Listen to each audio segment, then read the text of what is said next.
Olá, a paz do Senhor Jesus a todos. Você está no canal da Igreja Cristã Maranata e este é o programa Nutrição e Saúde. A você que nos assiste, seja muito bem-vindo. Você também pode nos acompanhar além do canal do YouTube da Igreja, como também nos canais de televisão, no canal 85 da Sky Livre e também no canal 126 da TVRO da Embratel. E não deixe de nos acompanhar.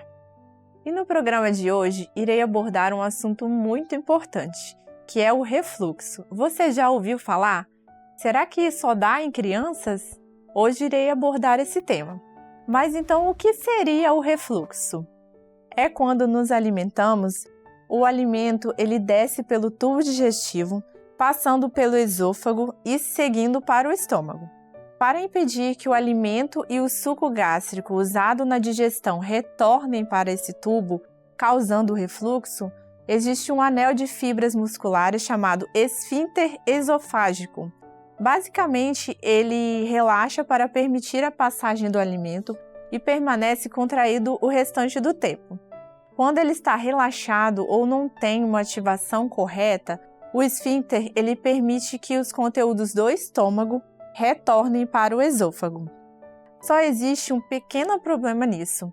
Ao contrário do estômago, que possui paredes preparadas para lidar com o ácido clorídrico, o esôfago ele sofre com os danos dessa acidez e fica inflamado ou irritado.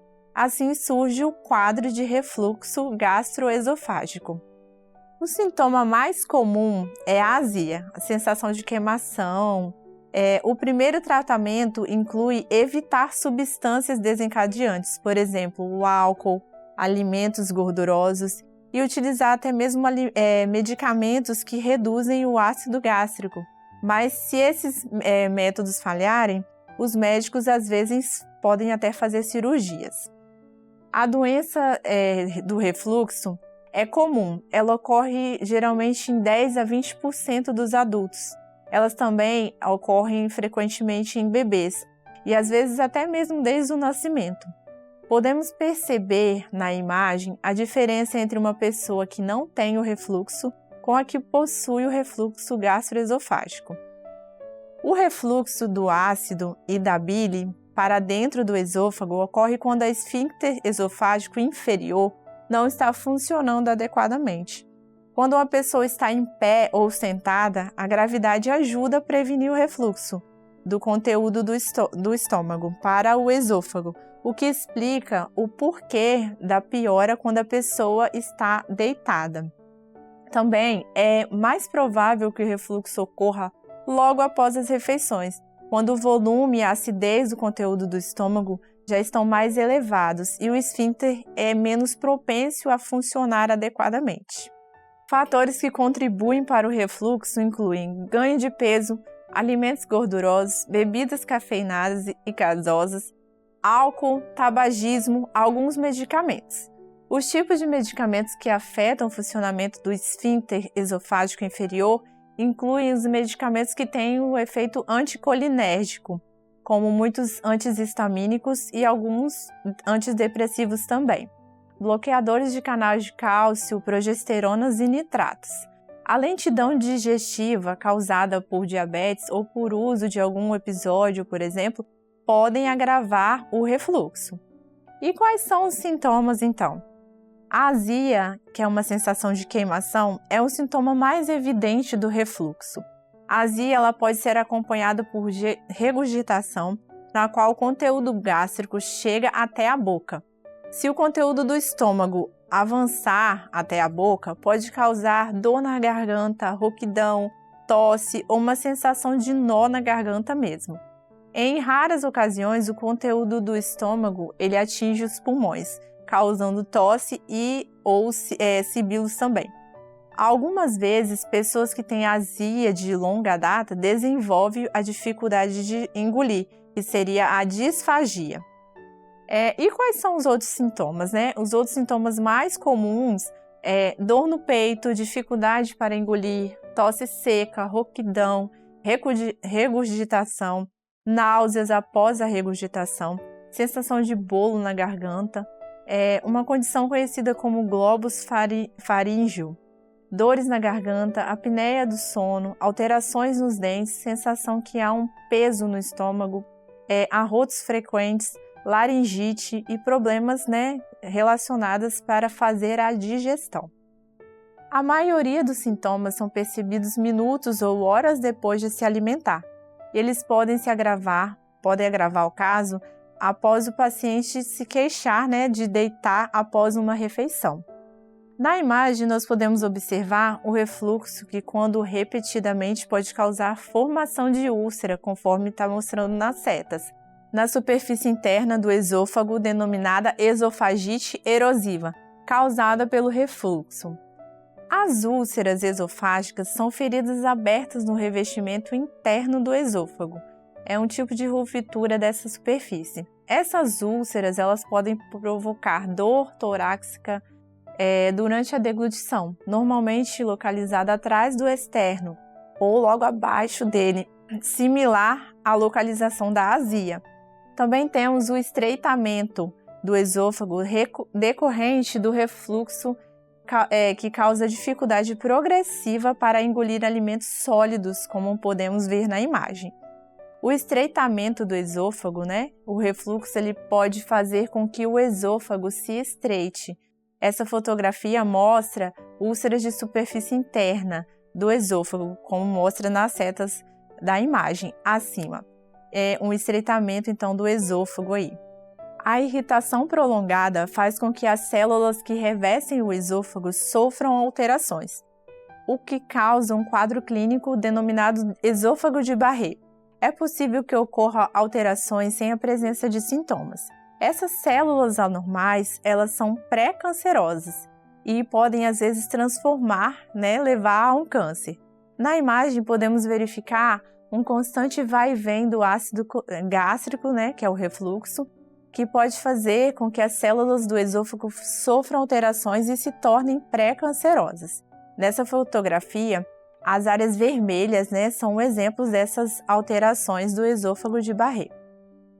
Como podemos saber, como vamos fazer um diagnóstico do refluxo? O refluxo, ele pode ser diagnosticado com um simples exame físico, pois a presença de vários sintomas típicos ajuda o médico a confirmar a tal condição. Mas há casos em que exames adicionais são solicitados, por exemplo, se não houver algum indício suficiente para a confirmação do diagnóstico, ou quando o paciente não reage ao tratamento e aos sintomas se persistirem por um período mais considerável. São 3 abordagens possíveis, endoscopia com biópsia, o pH-metria esofágica e a manometria em alguns casos. Com a endoscopia, é possível avaliar a condição do esôfago por meio de um tubo fino com uma câmera na extremidade que é introduzido pela boca do paciente. É usada como uma sedação leve e o médico consegue visualizar as imagens em um pequeno monitor. Durante o exame, a endoscopia ele pode retirar uma parte do tecido esofágico para até uma realização de uma biópsia. Porém, se os resultados não forem conclusivos, é realizado o exame de pH-metria esofágica em que é um tubo introduzido pelo nariz do paciente até a parte inferior do esôfago. Na extremidade do equipamento há um sensor que transmite as informações para um pequeno monitor levado pelo paciente. O objetivo é medir a acidez do local por 24 horas e também determinar o nível de refluxo. Esse exame é muito indicado para os casos em que está sendo considerado um procedimento cirúrgico para a correção do problema. Para confirmar se a cirurgia é a melhor escolha, é realizada a manometria, que fornece detalhes sobre o funcionamento e da força muscular dessa região. Em relação ao tratamento, os medicamentos mais potentes para a redução da produção de ácido gástrico normalmente constituem tratamentos mais eficazes para o refluxo. E a esofagite erosiva causada pelo refluxo, geralmente os medicamentos precisam ser administrados por um período de 4 a 12 semanas para uma cura. A administração desses medicamentos podem continuar por um longo período, mas se for necessário, o médico ele tenta utilizar uma dose menor. A cirurgia é uma opção para tratamento de refluxo gastroesofágico para as pessoas que não toleram medicamentos e tem um grande volume de refluxo que não é ácido, mas que causa sintomas ou que tem pessoas que têm úlcera, sangramento e hérnia, ou hérnia de grande porte ou até mesmo esofagite grave. Além disso, a cirurgia pode ser preferível ao tratamento medicamentoso em pessoas que não gostam da ideia de tomar medicamentos durante muitos anos. Um procedimento minimamente invasivo realizado por laparoscopia está disponível também. No entanto, algumas pessoas que se submetem a esses procedimentos sofrem efeitos colaterais, sendo o mais frequente a dificuldade de engolir e a sensação de distensão ou desconforto abdominal após as refeições. Mas como devemos prevenir o refluxo? Várias medidas podem ser tomadas para aliviar o refluxo, como, por exemplo, erguer a cabeceira da cama, evitar medicamentos e alimentos que causam os sintomas ou acúmulo de ácido, não comer 3 horas antes de ir para a cama, perda de peso também é importante, levantar a cabeceira aproximadamente 15 centímetros, colocando blocos aí de 15 a 20 centímetros de altura sobre as pernas na cabeceira da cama, ajuda a evitar com que o ácido flua para o esôfago enquanto a pessoa dorme. Medicamentos que causam sintomas devem ser evitados, assim como fumar, cafeína, bebidas alcoólicas, alimentos gordurosos, chocolates, bebidas ácidas como suco de laranja, refrigerantes, temperos para salada à base de vinagre e outras substâncias que estimulam intensamente o estômago a produzir o ácido ou que retardam o esvaziamento do estômago também devem ser evitados. As pessoas com sobrepeso e as pessoas que ganharam peso recentemente também devem perder peso. A dieta adequada traz como principal benefício a redução dos sintomas.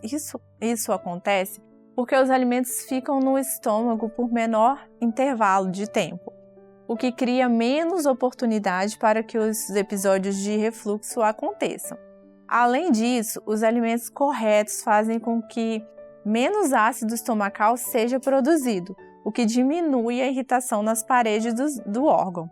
Sendo assim, uma pessoa que possui refluxo, ela consegue viver sem tantos impactos quando ela equilibra a dieta e os medicamentos indicados pelos médicos.